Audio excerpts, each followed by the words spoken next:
নমস্কাৰ ৫৫৫০টা LPUPৰ শিক্ষক নিযুক্তিৰ ভেৰিফিকেশ্যন কেতিয়া হ'ব বা মেধা তালিকা কেতিয়াকৈ প্ৰস্তুত হ'ব সেই সম্পৰ্কত আলোচনা চলি থকাৰ মাজতেই পুনৰ এটা উচ্চ ন্যায়ালয়ত গোচৰ ৰুজু হৈছে শিক্ষক নিযুক্তিৰ সম্পৰ্কত ইয়াৰ লগত জড়িত। আপোনালোকে নিশ্চয় জানে যে কিছুদিনৰ আগত মহামান্য উচ্চতম ন্যায়ালয়ৰ পৰা NISDLEDৰ যিটো পূৰ্বৰ ৰায়দান আছিল তাৰ পিছত যিটো মিছেলিনাছ এপ্লিকেশ্যন ফাইল কৰা হৈছিল তাৰ হৈ এটা পুনৰ ৰিভিউ পিটিশ্যনৰ এটা ৰায়দান আহিছিল।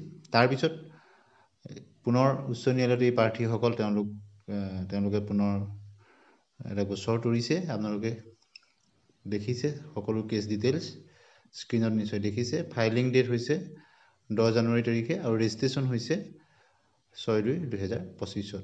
গতিকে কেছটোৰ বিষয়বস্তুৰ সম্পৰ্কত বা পৰৱৰ্তী হিয়াৰিং কেতিয়া হ'ব এই সকলোখিনি কথা আমি পৰৱৰ্তী সময়ত কিছু তথ্য সংগ্ৰহ কৰি আপোনালোকক জনাবলৈ চেষ্টা কৰিম।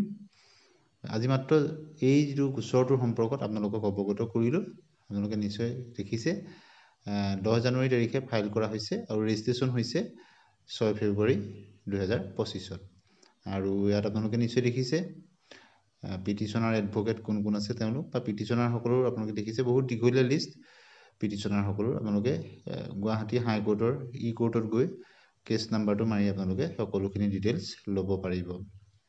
গতিকে শিক্ষক নিযুক্তিৰ